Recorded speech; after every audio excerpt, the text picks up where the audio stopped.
মজার জোক ছিল, শুনেছো তুমি? দেখো মা, he looks like a monkey. দেখো মা সব আবার সময় এসব? জ্বালাতন করে আমাকে। আরে প্লিজ তোমরা এই ঝগড়া করো না। মা, ও আমাকে বলতে থাকে সারাক্ষণ।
তো এইটা হলো হরর হাউস। Adventure again. আরে ভাই ভয় পাচ্ছিস নাকি? আরে ভয় পাস না, আমি আছি তো সাথে। যদি কিছু হয়ে যায় আমার। আরে কি আর হবে ভাই। আরে কিচ্ছু হবে না ভাই, স্যার এসে গেছেন। হরর হাউস চ্যালেঞ্জ তো নিচ্ছেন আপনারা, কিন্তু একটা কথা আপনাদের বলে দিই, এটা কিন্তু অতটা সহজ নয়। দুর্বল হৃদয়ের জন্য তো একেবারেই নয়। এটা ওই বাড়িটাই না যেখানে 2 বছর আগে একটা ফ্যামিলির মধ্যে মার্ডার হয়েছিল? আগে হ্যাঁ, গোটা ভারতবর্ষের থেকে ভয়ানক জায়গা দ্বিতীয় নেই। অনেকেই চেষ্টা করেছে, কিন্তু আজ পর্যন্ত কেউই বেশিক্ষণ এখানে টিকতে পারেনি। তাহলে বলো, তোমরা কি এই চ্যালেঞ্জ নিতে প্রস্তুত? জিমি ভাই, অল দ্য বেস্ট।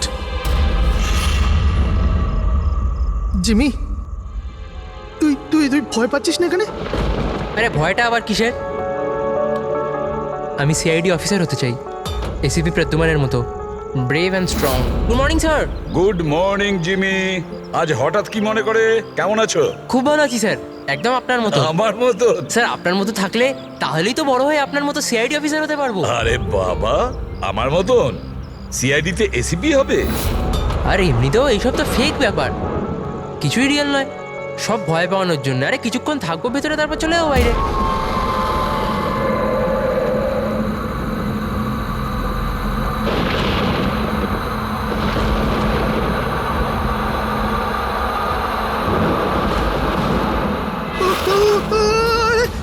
আরে আরে খোল রোহিত, রোহিত খোল না, আরে খোল। ঠিক আছে, আরে রোহিত তো খোল না। এখন এখান থেকে আমাদের আলাদা আলাদা যেতে হবে। Jimmy, see you later Sushant. আরে বাই। জিমি প্লিজ দরজাটা সুশান্ত খুলে কিচ্ছু দে হবে জিমি। না। আরে চল না ভাই। আরে প্লিজ কাম ব্যাক গাইস।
এদিকে কোথায় যাচ্ছিস? ক্লাস করবি, চল।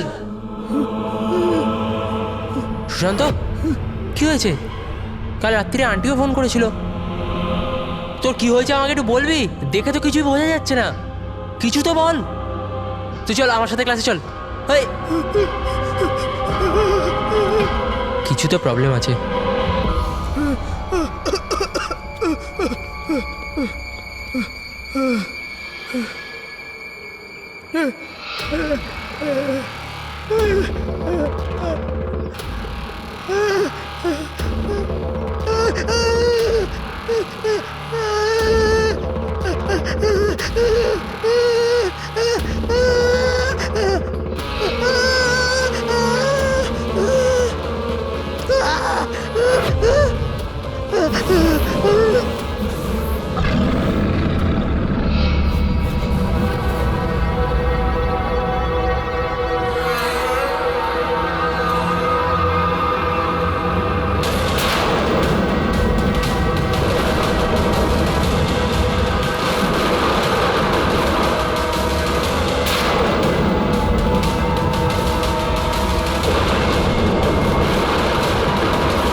সুশান্ত আমার সোনা, ম্যাম, সুশান্ত please, ma'am. কি হয়েছে প্লিজ বাবা? দাঁড়ান। ছাড়ো আমাকে, ছাড়ো প্লিজ। সুশান্ত তো কি হয়ে গেল বাবা? সুশান্ত কি Please, হয়েছে? please, সামলান নিজেকে। ও বাবা। জিমি, এবার আমায় ঠিক করে বল, কি হয়েছিল, কি করে হলো? স্যার, ও কলেজে এলো, স্টেয়ারকেস ধরে ওপরে যাচ্ছিল। আমি ওকে আটকালাম, বললাম যে চল ক্লাসের সময় হয়ে গেছে, একসাথে ক্লাসে যাই। ও আমার কথা শুনলোই না স্যার। ও ছাদে গিয়ে, আমার ওকে আটকানো উচিত ছিল স্যার। যদি আমি ওকে আটকে নিতাম এরকম হতো না স্যার। জিমি, নিজেকে এরকম দোষী ভেবো না। আচ্ছা, তুমি কি জানতে যে ও ওপরে গিয়ে এরকম করবে? নিজেকে দোষ দিও না। না স্যার, কিছু তো প্রবলেম ছিল স্যার। শেষ 2 দিন ধরে সুশান্ত এরকম করছিল স্যার। না কারুর সাথে কথা বলছিল আর অদ্ভুত আচরণ করছিল স্যার। আমার ওর সাথে কথা বলা উচিত ছিল স্যার। যদি কথা বলতাম হয়তো তাহলে কিছু। আচ্ছা, এই গত 2 দিন ধরে কি হয়েছিল? মানে বলতে চাইছি প্রবলেমটা কি ছিল? হ্যাঁ, আমরা ওকে হরর হাউস নিয়ে গেছিলাম স্যার। ওর ইচ্ছে ছিল না যাওয়ার, তাও আমরা ওকে ফোর্স করে নিয়ে গেছিলাম স্যার। সুশান্ত ভাই, ভাই কি হলো? সুশান্ত! তার মানে তুমি বলতে চাইছো হরর হাউসে যাওয়ার পরেই সুশান্ত? হ্যাঁ স্যার, কিছু তো হরর হাউসেই হয়েছিল স্যার। আমরা সবাইও ভয় পেয়েছিলাম, কিন্তু সুশান্ত একটু বেশি ভয় পেয়েছিল স্যার। আমরা ভোরবেলা ওকে ওর বাড়িতে ছাড়তেও গেলাম। আমরা ভাবলাম যে শোয়ার পরে সব ঠিক হয়ে যাবে, কিন্তু না স্যার, রাত্রিবেলায় কিছু একটা হয়ে গেছিলো ওর সাথে। ভাই আমার কথাটা শোন, তুই শুয়ে পড়, ওটা একটা শুধু গেম ছিল। তুই ওখানে যা যা দেখেছিস একটাও কিছু রিয়েল ছিল না, সব ফেক ছিল। আমার কথাটা শোন। না জিমি ভাই, আমার কথাটা বিশ্বাস কর, কিচ্ছু ফেক ছিল না, সব সব আসল ছিল ভাই। কিছু তো ছিল ভাই। ও ও এখনো আমার সাথেই আছে। ও আমাকে ছাড়বে না ভাই, আমাকে ছাড়বে না। ওর কথা বলার ধরন থেকে আমার মনে হলো যে ও এখনো ভয় পেয়ে আছে, কিন্তু না স্যার, সুশান্ত ঠিক ছিল স্যার। ওকে কেউ একটা মেরে দিল স্যার, আর আমরা বাঁচাতেও পারলাম না। মেরে দিল সুশান্তকে স্যার।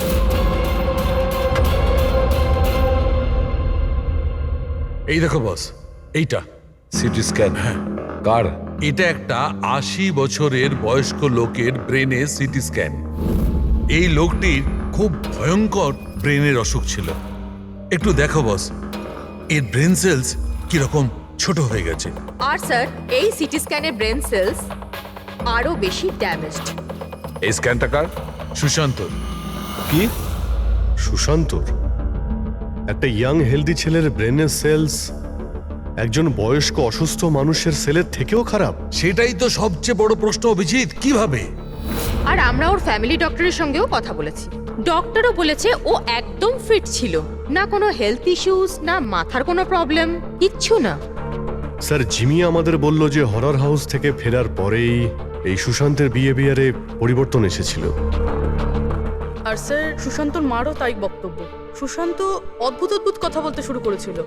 ওর মনে হচ্ছিল ওর আশেপাশে কেউ আছে যে ওকে মারতে চায়, অথচ কিছুই ছিল না। মাত্র দুদিনে সুশান্তর স্কিজোফ্রেনিয়া সিম্পটম দেখা দিয়েছিল। কিন্তু কিভাবে? অভিজিৎ, জিমি হয়তো ঠিকই বলছে, এটা কোনো আত্মহত্যা নয়, খুন হয়েছে, খুন করা হয়েছে। কিন্তু খুন করলো কিভাবে?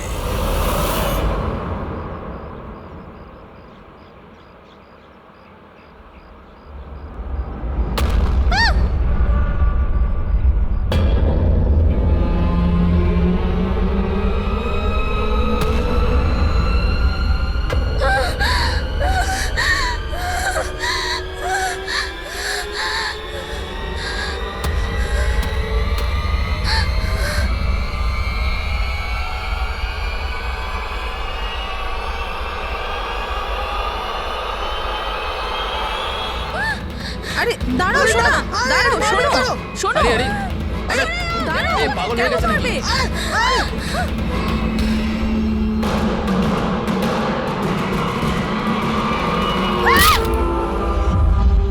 মেয়েটা খুব ভয় পেয়েছিল। এমন মনে হচ্ছিল যেন কেউ ওর পিছু নিয়েছিল। অদ্ভুত রকমের সব কথা বলছিল। আমরা তোর সাহায্য করছিলাম, আমাদের দেখেই পালাতে গেল আর গাড়ির সামনে পড়ে গেল। তোমরা নিনার বন্ধু, তাই তো? তো তোমরা ওকে কখনো অদ্ভুত বিহেভ করতে দেখেছো? ছিল, কিন্তু আজ যখন কলেজ এলো একদম অন্যরকম বিহেভ করছিল। জিজ্ঞাসা করতে কিছু বললো না তো, তারপর হঠাৎ করে ক্লাস ছেড়ে চলে গেল। মানে কাল অবধি সব ঠিকঠাক ছিল, তো আজ আর কালের মধ্যে এমন কি হয়েছে যে ও এইভাবে বিহেভ করছিল? কাল রাতে আমরা হরর হাউসে গিয়েছিলাম, আর লীনা খুব বেশি ভয় পেয়ে গিয়েছিল। আমরা ভাবলাম যে সারা রাত ভালো করে ঘুমোলে সকালেও ঠিক হয়ে যাবে। এক্স্যাক্টলি কি হয়েছিল ওখানে? স্যার, লীনা ওখানে হঠাৎ করে অজ্ঞান হয়ে গিয়েছিল। Leena Leena Leena Leena are you okay? তারপর থেকেই তো ও অদ্ভুত বিহেভ করতে লাগে। ওকে দেখে মনে হচ্ছিল ওকে যেন কেউ মেরে দেবে। কি হলো? কেউ আছে ওখানে, দেখ কেউ আছে। না, কেউ ওইখানে নেই এসছে ওখানে। কেন? যাও, গো। কেউ নেই ওখানে। আমি যেখানেই যাই সেখানেই চলে আসে। আমাকে ছাড়বে না, আমাকে মেরে ফেলবে। হরর হাউস, এটা সেই হরর হাউস যেখানে সুশান্ত তার বন্ধুর সঙ্গে গিয়েছিল, আর যেখান থেকে আসার পরে ওর আর নিনার মাথার মধ্যে নানান রকমের চিন্তা ঘুরতে থাকে, ভুল ধারণা হতে থাকে। কিছু না কিছু গন্ডগোল আছে এই হরর হাউসে, কিছু না কিছু গোলমাল আছে। এরকম কিচ্ছু নেই স্যার, আমি সত্যিই জানি না ওদের দুজনের কি হয়েছে।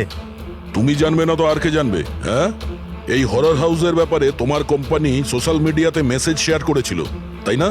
আর এতে পরিষ্কার লেখা আছে যে এই হরর হাউসে মার্ডার হয়েছে, আর যে কেউ এই বাড়িতে এক রাত থাকলে তাকে 50,000 টাকা পুরস্কার দেওয়া হবে। হ্যাঁ, আর এতে এটাও লেখা আছে যে এই হরর হাউস তৈরি হওয়ার আগে 2-3 জন এখানে রাতে ছিল যারা এখনো নিখোঁজ। এদের এখনো পর্যন্ত খোঁজ পাওয়া যায়নি। স্যার, মার্কেটিংয়ের জন্য সব কিছু করতে হয়। হরর হাউসের প্রমোশনের জন্য কিছু অ্যাক্টরকে দিয়ে আমরা কাজ করিয়েছিলাম যাতে লোকেরা এখানে আসে। আপনারা যদি চান তো না আমার ঠিকানা দিতে পারি, আপনারা জিজ্ঞাসা করতে পারেন ওদের। আচ্ছা, তুমি যদি এসব কিছু মার্কেটিং এর জন্য করে থাকো তাহলে এর পেছনের আসল গল্পটা কি? স্যার, এখানে একজন খুব ধনী মানুষ থাকতো তার নিজের পরিবারের সাথে, বিক্রম। আর একদিন সে নিজের গোটা পরিবারটাকে মেরে দিয়েছিল।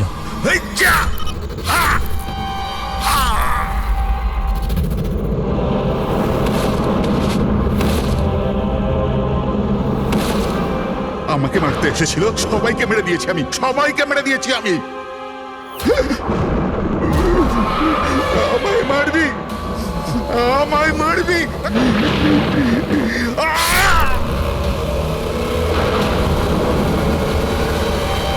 হ্যাঁ স্যার, বিক্রান্তের ব্যাপারে আমি নিউজে দেখেছিলাম। স্যার, এই জায়গাটা এমনিতেই ভূত বাংলোর নামে বদনাম ছিল, তো কেননা সেখান থেকে কিছু টাকা কামানো যাক। তাহলে স্কুল কলেজের বাচ্চাদের এরকম চ্যালেঞ্জ দিয়ে টাকা কামানোর নতুন উপায় বার করেছো, হ্যাঁ? কিন্তু তুমি কি ভেবেছো তোমার এই লোক দুটো বাচ্চার জীবন নিয়ে নিয়েছে? স্যার, আপনি জানেন তো যে হরর হাউসটা আসলে কি? এখানে সব কিছুই নকল স্যার। ভয় পাওয়ানোর জন্য ডেড বডির জায়গায় নকল অভিনেতারা থাকে, রক্তের জায়গায় লাল রং থাকে, লাউড নয়েজেস থাকে, দ্যাটস ইট। এখানে এমন কিচ্ছু নেই স্যার যাতে কারোর বিপদ ঘটতে পারে। স্যার ডক্টর সালুঙ্কের মেসেজ করেছে। ওর সিটি স্ক্যান থেকে জানা যাচ্ছে যে ওর ব্রেন সেল সেইভাবেই ড্যামেজ হয়েছে, ঠিক যেমনভাবে সুশান্তেরটা হয়েছিল স্যার। এবার বলো, যদি এটা সত্যি নাটক হয়ে থাকে, নকল হয়ে থাকে, তাহলে কারোর ব্রেনের উপর এত প্রেসার পড়বে কি করে? স্যার, আমি এর সম্পর্কে কিচ্ছু জানি না, আমি সত্যি বলছি। ঠিক আছে, আজ রাতে এই হরর হাউসে আমরা থাকবো। জানতে তো পারা যাবে বিজনেসের নামে এখানে কোন কোন খেলা চলছে।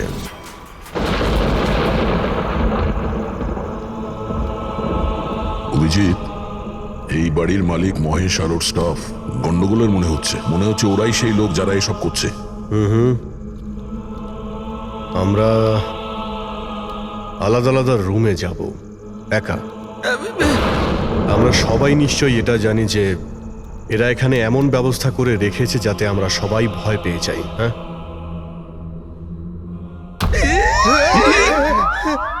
পঙ্কজ, বি ভেরি কেয়ারফুল, ঠিক আছে? এই বাড়িতে দুজন মারা গেছে, অনেক কিছু হতে পারে যখন তখন, তাই সাবধানে থেকো, ঠিক আছে? হ্যাঁ স্যার। সবকিছু ভালো করে দেখবে, ঠিক আছে? Be alert.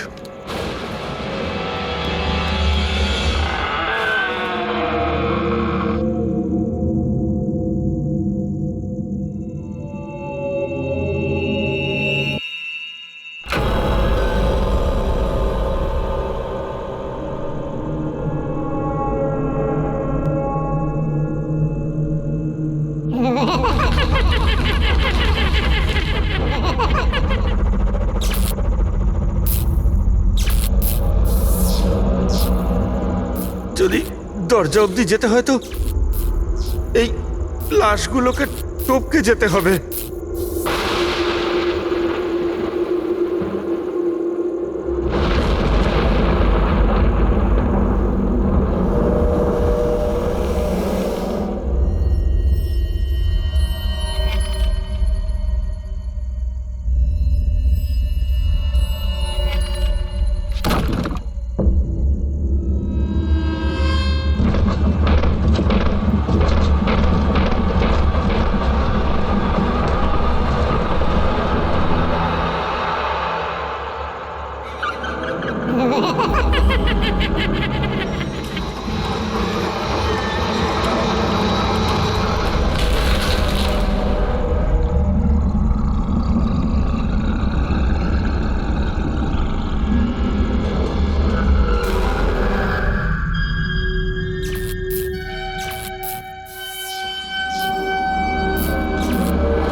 ওরে বাবা রে!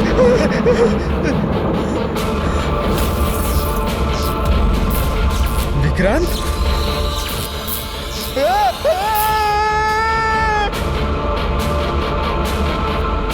পঙ্কজ পঙ্কজ পঙ্কজ কি হয়েছে? হ্যাঁ পঙ্কজ আরে কি হলো? পঙ্কজ হ্যাঁ তুমি ঠিক আছো? সাবধানে।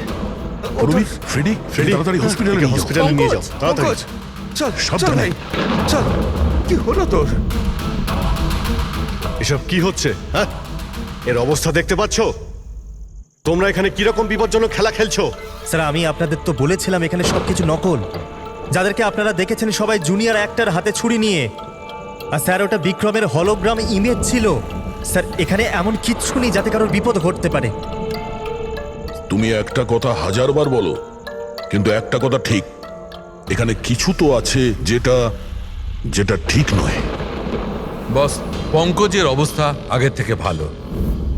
ওর সিটি স্ক্যান করা হয়েছে আর তাতে এমন কিছু পাওয়া যায়নি যেটা চিন্তার কারণ হতে পারে। এটা খুব ভালো ব্যাপার যে তোমরা একদম ঠিক সময় পঙ্কজকে ওখান থেকে বার করে আনতে পেরেছো। বুঝতে পারছি না, ওই হরর হাউসে আমরা সবাই ছিলাম। এমন কিছু রুম ছিল যেখানে থাকলে ভয় করতে পারে, তখনই আমরা অন্য রুমে চলে যেতাম। পঙ্কজ হয়তো এরকমই করেছিল, কিন্তু ওর সঙ্গেই এমন কি হলো যাতে ওর ব্রেনে এতটা এফেক্ট পড়লো? স্যার এই সুশান্ত আর নীনা তাদের বন্ধুদের সঙ্গেই হরর হাউসে গিয়েছিল, কিন্তু এর প্রভাব কিন্তু এদের দুজনের উপরেই হয়েছিল। ওদের বন্ধুদের উপর কোনো প্রভাব হয়নি, সবাই নর্মাল ছিল। স্যার হতে পারে ওই হরর হাউসের কোনো একটা ঘরে এমন কোনো জিনিস আছে যেটা মানুষের ব্রেনের ওপর খুব প্রভাব ফেলে। এই পঙ্কজ, নীনা, সুশান্ত ওরা গিয়েছিল তাই ওদের ব্রেনে প্রভাব পড়েছে। বাকি সবাই ওই ঘরে যায়নি তাই ওদের ব্রেনে কোনো প্রভাব পড়েনি। হতে পারে দয়া, হতে পারে, কিন্তু কোন রুমে ঘটনাটা ঘটেছে সেটা তো জানতে হবে। স্যার আমি ওখানে বিক্রান্তের ডায়েরি পেয়েছি। যেদিন ওর ফ্যামিলিকে খুন করে ও আত্মহত্যা করেছিল তার কয়েকদিন আগেই ও লিখেছিল, আমি আবার ওদের দেখেছি, ওদের শব্দ শুনতে পেয়েছি, ওরা সব জায়গাতে আমার পিছু নিচ্ছে, আমি রাতে ঘুমোতে পারি না, কাউকে ভরসা করতে পারছি না, ওই শয়তান সবাইকে ওর দিকে করে নিয়েছে। কিন্তু অদ্ভুত ব্যাপার হলো এর আগেও যা কিছু লিখেছে তা একদমই নর্মাল, তার মধ্যে ভয়ের কোনো কথা লেখাই নেই।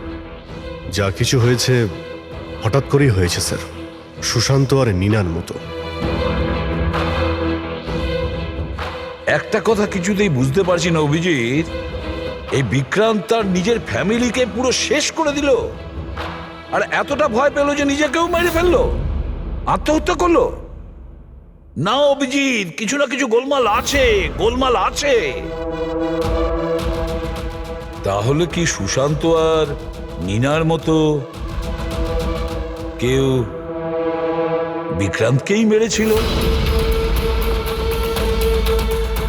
এটা আত্মহত্যা নয় বরং খুন। বাট কি হতে পারে বিক্রান্তের সঙ্গে, কি হয়েছিল ওর সাথে, কিভাবে জানা যাবে? স্যার বিক্রান্তের ফ্যামিলিতে মাত্র একটাই মেয়ে জীবিত এখনো, ওর বড় মেয়ে রাধিকা। স্যার হয়তো আমি আজ বেঁচে আছি তাহলে শুধু এই কারণ আমি ওই দিন শহরের বাইরে ছিলাম, একটা ট্রিপে গেছিলাম, আর যখন ফেরত এলাম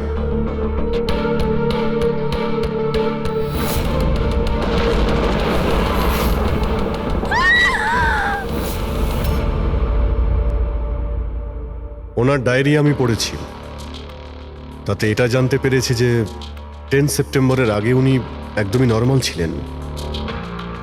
তারপর থেকে উনি কাউকে দেখে ভয় পাচ্ছিলেন, মনে হচ্ছিল কেউ ওনাকে মেরে ফেলতে চায়। 10 সেপ্টেম্বর স্যার 10ই সেপ্টেম্বর তো আমরা বাবার 50 বার্থডে সেলিব্রেট করেছিলাম। অনেক লোক এসেছিল, ফ্যামিলি, ফ্রেন্ডস, আর স্যার বাবা তো খুব খুশি ছিল। স্যার কিন্তু বাবার বার্থডের পরেই ওনার বিহেভিয়ার চেঞ্জ হয়েছিল। অভিজিৎ, তার মানে বিক্রান্তের সঙ্গে যা কিছু ঘটেছে সেটা ওই বার্থডে পার্টিতেই হয়েছে। কি কি এমন হয়েছিল যেটার কারণে বিক্রান্ত সেদিন ডিস্টার্ব ছিল? কি হতে পারে? আচ্ছা রাধিকা, আপনি বলতে পারবেন ওই দিন বার্থডেতে কারা কারা এসেছিলেন? ওই দিনের ভিডিও আর ফটোগ্রাফসও চাই আমাদের। সারা রাত বিক্রমকে পার্টিতে একদম নর্মাল লাগছিল, কিন্তু লেট নাইটে কারোর সাথে ওর ঝগড়া হয়েছিল। আমি দূর থেকে দেখেছিলাম, খুব জোরে জোরে তর্ক বিতর্ক চলছিল। তার সঙ্গে অজয়, বিক্রান্তের বেস্ট ফ্রেন্ড। বিক্রান্তের সাথে? স্যার, অনেক বড় ভুল করে ফেলেছে আমার বাবা মা, নিজের মেয়ের বিয়ে বিক্রমের সাথে দিয়ে। যদি ওর বাঁচতেই না ইচ্ছা ছিল তাহলে মরে যেত, কিন্তু আমার বোন আর বাচ্চাদের মারার কি দরকার ছিল? বিক্রান্ত মারা যাওয়ার পরে সমস্ত প্রপার্টি তো রাধিকার নামে হয়ে গিয়েছিল না? নো স্যার, বিক্রমের ব্যবসা আর ওর সম্পত্তির মধ্যে রাধিকার কোনো ইনভলভমেন্ট নেই স্যার। ওর পরিবারের পর ও পুরো ভেঙে পড়েছিল, একটা টাকাও নেয়নি স্যার। বেশিরভাগ টাকাটাই ও চ্যারিটি করে দিয়েছিল। আর বিক্রান্তের বিজনেস? স্যার, ওর কাজিন আছে না দীপক, ওই সব সামলাতো। দীপক, বিক্রান্তের মৃত্যুর পরে ওর পুরো বিজনেসের প্রপার্টি তুমি সামলেছ, তাই তো? কারণ বিক্রান্তের ফ্যামিলিতে আর কেউ ছিল না, শুধু রাধিকা ছাড়া। আর রাধিকা নিজেকে বিজনেস আর প্রপার্টি থেকে নিজেকে সরিয়ে দিয়েছিল এই জন্য, তাই তো? আগে সবাই এটা জানতো যে বিক্রম আমার কাজিন ছিল, আর কাউকে তো দায়িত্ব নিতেই হতো। কিন্তু এসব আপনি আমায় কেন প্রশ্ন করছেন? দেখুন, বিক্রম আর তার পরিবারের সাথে যা কিছু হয়েছে তার আফসোস সবারই আছে। ওটা একটা দুর্ঘটনা ছিল, চক্রান্ত নয়। আপনারা সবাই এটা ভাবছেন যে দীপক আত্মহত্যা করেনি, খুন করে দিয়েছে কেউ ওকে। আমি মেরেছি ওকে, আর টাকা দিয়ে আমি খুন করিয়েছি ওকে। স্যার, ও আমার খুব ভালো বন্ধু ছিল, খুব ভালো। আমাদের দুজনের মধ্যে পুরো একদম ভাইদের মতো ভালোবাসা ছিল। আমরা তো জেনেছি যে অনেক দিন ধরেই তোমাদের দুজনের বন্ধুত্বের মধ্যে একটা চিড় ধরেছিল। কি বলছেন? না স্যার, স্যার ওই যে হয় না বন্ধুদের মধ্যে মাঝে মাঝে ওই একটু ঝগড়া হয়, প্রবলেম হয়, ওইরকমই কিছু হয়েছিল। কিন্তু স্যার পরে আমরা প্যাচ আপ করে নিয়েছিলাম। স্যার আমার কথা ভালো করে শুনুন, যদি আমাদের মধ্যে বন্ধুত্ব না থাকতো তাহলে ও কি আমাকে পার্টিতে ডাকতো? হ্যাঁ, রাইট। আর ওই পার্টিতেই তোমার সঙ্গে খুব ঝগড়া হয়েছিল বিক্রান্তের। ঝগড়া? আমাদের কাছে একজন সাক্ষী আছে। না স্যার, ঝগড়া হয়নি স্যার। আসলে কি বলুন তো, ওই 3-4 পেগ ভেতরে যাওয়ার পর শুধু আমরা দুজন হাইপার হয়ে গেছিলাম। তারপর আমাদের দুজনের মধ্যে ওই তর্কাতর্কি শুরু হয়ে গেছিল, দ্যাটস ইট। অদ্ভুত কথা বলেন ম্যাম আপনারা। পুরো পৃথিবী জানে যে বিক্রম নিজের ফ্যামিলির খুন করে নিজে সুইসাইড করেছিল। হতে পারে ওর অনেক বড় প্রবলেম ছিল, পুলিশও এই কেসটা ক্লোজ করে দিয়েছে। তো আপনারা কেন আমাকে 2 বছর বাদে এই কেসটাতে ফাঁসাতে চাইছেন? আমি এরকম কেন করব? দেখুন, আমরা তো শুধু এটুকুই জানতে পেরেছি, বিক্রান্তের কোম্পানিতে বছরের পর বছর কাজ করার পরেও আপনার প্রমোশন হয়নি। ইনফ্যাক্ট বিক্রান্ত আপনাকে বরখাস্ত করতে চেয়েছিল, আর তারপর আচমকা বিক্রান্তের মৃত্যুর পর আপনার ফাইন্যান্সিয়াল কন্ডিশন বেটার হয়ে গেল। হ্যাঁ, তো মানে আপনারা এটা বলতে চাইছেন যে আমি বিক্রমকে খুন করে ওর পুরো প্রপার্টিটা নিজের নামে করিয়ে নিয়েছি? Is that you want to say? আপনাদের এটা মনে হয় যে আমি বিক্রমকে উস্কেছিলাম নিজের ফ্যামিলিকে মেরে দিয়ে আত্মহত্যা করার জন্য? এ ব্যাপারে আপনাদের কাছে কোনো প্রমাণ, কোনো সাক্ষী আছে? দীপক, বিক্রান্তের 50তম জন্মদিনের পার্টিতে তুমি নিশ্চয়ই ছিলে, তাই তো? তাহলে কোনো গিফটও নিয়ে গিয়েছিলে? 50 বছরের পার্টি বলে কথা। কি কি নিয়ে গিয়েছিলে একটু বলো না। আগে 2 বছর আমি বিভিন্ন জনকে বিভিন্ন গিফট করেছি, কি করে বলবো যে বিক্রমকে কি দিয়েছিলাম? আমি ঠিক মনে করতে পারছি না। আই থিঙ্ক শুধু কার্ডটাই দিয়েছিলাম। কিন্তু স্যার এই হঠাৎ মধ্যেখানে গিফট কোথা থেকে চলে এলো? আর আমার মনে নেই যে আমি ওকে কি গিফট দিয়েছিলাম। এটা 2 বছর আগের ঘটনা ম্যাম। আর কাউকে কোনো গিফট দেয়া কি কোনো দোষের কিছু? আমি বিক্রমকে ওর ফেভারিট অথরের নতুন বই গিফট করেছিলাম, কিন্তু ওকে অন্যরা কে কি গিফট করেছিল সেটা আমি জানি না। আপনি কেন জানতে চাইছেন?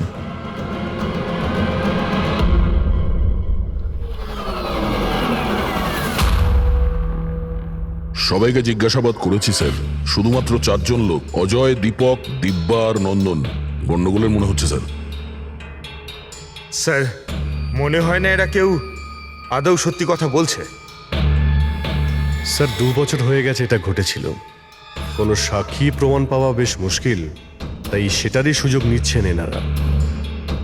তবে এটা শিওর যে এনাদের মধ্যে কেউ মিথ্যে বলছে, সেই হলো বিক্রান্তের খুনি। অভিজিৎ, তাও একটা প্রশ্ন থেকে যায়, যদি এমন কেউ গিফট দিয়ে থাকে যেটাতে মাথা খারাপ হয়ে যায়, তাহলে বিক্রান্তের কেন মাথাটা খারাপ হলো সেই জিনিসটা পেয়ে? আরো তো অনেকে ছিল ওই ঘরে, তাদের কোনো কিছু হয়নি কেন? হ্যাঁ স্যার, বিক্রান্তের ফ্যামিলিতে 5 জন লোক ছিল, চাকর বাকর আলাদা, ওদেরও তো প্রভাব পড়তে পারতো এর ওপরে। যেমন 2 বছর বাদে যত লোক ওখানে গেছে কারোর ওপর কোনো প্রভাব পড়েনি, শুধুমাত্র পঙ্কজ, সুশান্ত আর নীনা। পঙ্কজ বলো, কোন রুমে গিয়েছিলে আর কিভাবে গিয়েছিলে?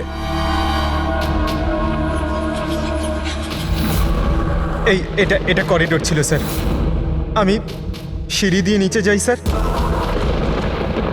করিডোর ক্রস করে এখানে হলে যাই স্যার, আর তারপর স্যার ওখানে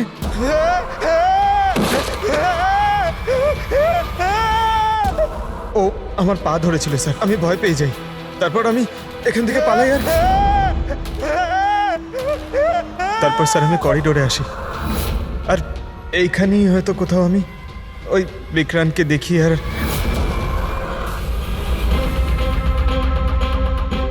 হ্যাঁ স্যার, পঙ্কজকে আমরা এখানেই পেয়েছি, এই করিডোরেই, আর নীনাকে ওর বন্ধুরা এই জায়গাতেই দেখেছিল, আর সুশান্ত এখানেই সুশান্ত এই জায়গাতেই পেয়েছিল। আর সেটা যাই হোক, যেটা আমরা খুঁজছি হতে পারে এর আশেপাশেই কোথাও আছে। স্যার ওখানে কি থাকতে পারে? ওখানে তো অ্যান্টিক্স, পেন্টিং, না জানি কি কি ছিল। ওখানে এমন কি থাকতে পারে যার জন্য ওরা মারা গেল? স্যার বিক্রান্তের মৃত্যু 2 বছর আগে হয়েছিল, আর এই দুজনের মৃত্যু সবে মাত্র হয়েছে 2 বছর পরে। এমন কি জিনিস থাকতে পারে ওখানে যার ফলস্বরূপ এতগুলো মৃত্যু হলো? কি আছে সেটা খুনি বলতে পারবে।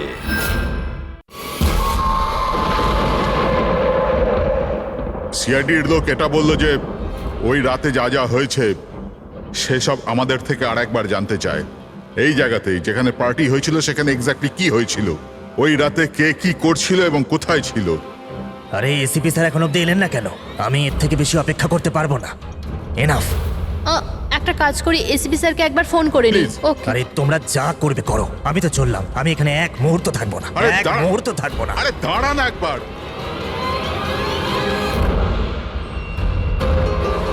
হ্যালো স্যার, আমি বলছিলাম, আপনি আমাদের হরর হাউসে রেখেছিলেন না?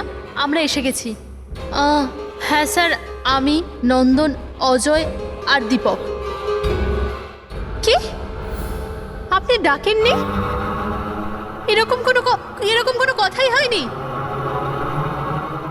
Okay sir. কি হলো? এসিপি বলছেন উনি আমাদের ডাকেনি। আরে আরে এসব কি হচ্ছে? জানি না, মনে হয় কেউ আমাদের সাথে মজা করেছে। চলো যাই এখান থেকে। চলো তাড়াতাড়ি চলো। কোথায় যাবে তোমরা? ওপর দিয়ে যাবার কোনো রাস্তা আর নেই। এখন কি করবো আমরা? আর এখান থেকে বেরোবো কি করে আমরা এখন? কোনো দ্বিতীয় রাস্তা তো হবে। হ্যাঁ খোঁজো, দ্বিতীয় রাস্তা খোঁজো এখান থেকে বেরোবার। চলো চলো খুঁজি। তাড়াতাড়ি খোঁজো দ্বিতীয় রাস্তা। এক কাজ করো, তুমি ওদিকে দেখো, আমি এদিকে দেখছি। হ্যাঁ।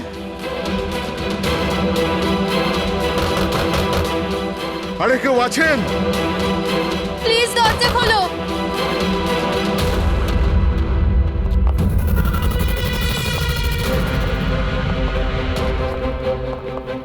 এসব কি মজা হচ্ছে স্যার? আপনারা কেন বিরক্ত করছেন আমাদের? বিরক্ত করছি না আমরা, শুধু পরীক্ষা নিচ্ছি, আর তার রেজাল্টও পেয়ে গেছি। আমরা বুঝতে পেরেছি খুনি কে। আপনাদের সবাইকে এই হরর হাউসে সেই জায়গাতে বন্দি করা হয়েছিল যেখানে এমন কোনো জিনিস আছে যার কারণে ব্রেনের ওপর খুব প্রভাব পড়ে আর মানুষ অদ্ভুত ধরনের বিহেভ করে, কিন্তু ওই জিনিসটার ব্যাপারে খুনি জানে। আর সেই জিনিসের কারণেই খুনিকে চিনতে পারা গেছে। খুবই স্বাভাবিক খুনি ওই জিনিসটাকে নোটিস করবে, তার থেকে দূরে যাওয়ার চেষ্টা করবে, কারণ ও এটা চাইবে না যে বিষাক্ত কেমিক্যালের প্রভাব ওর উপর যেন না পড়ে। চারিদিকে দরজা বন্ধ ছিল, ও এখানে আটকে গিয়েছিল, সেই জন্যই ও ওটাকে ছুঁয়ে ফেলার ভুল করে। আর এই ঘরে কি কি ঘটেছে সবকিছু সিসিটিভি ক্যামেরায় বন্দী।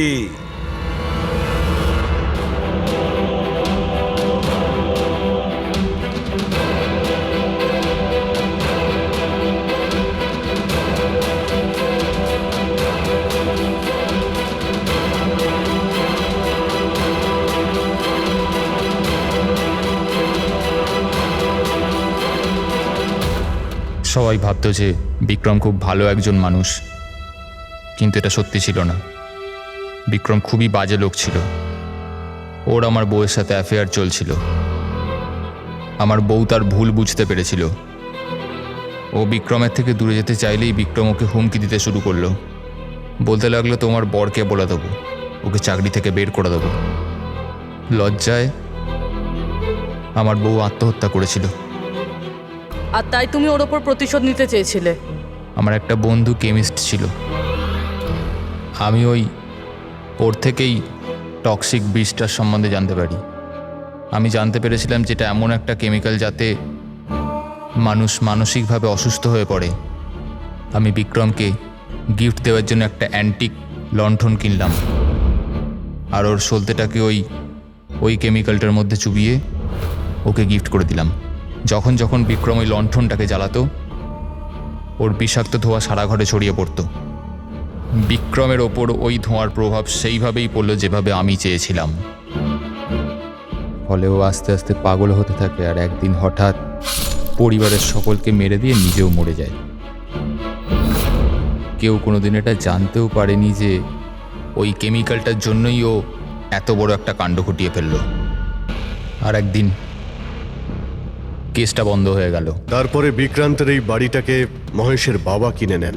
মহেশ এটাকে হরর হাউস বানায় আর বিজনেস স্টার্ট করে দেয়, কিন্তু ওই জিনিসটা এখানেই রয়ে যায়, স্টাডি রুমে নয়, করিডোরে, যার জন্যই এই সব হচ্ছিল। সত্যি বলছি, আমি যখন জানতে পারলাম যে ওই বিষাক্ত লণ্ঠনটার জন্য 2 বছর বাদেও লোকজন মারা যাচ্ছে, তো আমি ঘাবড়ে গেলাম। আমি লণ্ঠনটা এখান থেকে বের করবার রিস্কটা নিতে চাইনি। সব অপরাধী একই কথা ভাবে। সে খুব চালাকি করে নিজের কাজটা করেছে, আর তাকে কেউ কোনোদিন ধরতে পারবে না। কিন্তু সব অপরাধী ওই একই কথা ভুলে যায়। আইনকে কেউ বেশি দিন ধরে বোকা বানিয়ে রাখতে পারে না। একদিন না একদিন সে ধরা পড়বেই। দেখো, তোমার সেই প্রতিশোধের আগুনে কতগুলো নিরীহ লোকের প্রাণ গেল। আইন তোমাকে কোনোদিন ক্ষমা করবে না। কঠোরতম শাস্তি হবে তোমার, ফাঁসি হবে তোমার, ফাঁসি।